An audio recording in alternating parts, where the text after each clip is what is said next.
এই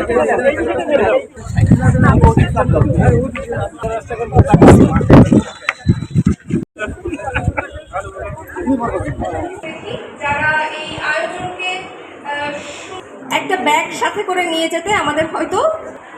এটার সাথে আরো সহায়ক ভূমিকা পালন করতে পারি। যারা বিভিন্ন এনজিও স্টেক হোল্ডার আছেন তারা যে অনেক সময় হয় না যে আমরা মায়ের সাথে থাকে, তাহলে কয়েকটি পলিথিন ব্যবহার না করলেও চলতো, কিন্তু পরিবেশ এটার সাথে আরো সহায়ক ভূমিকা পালন করতে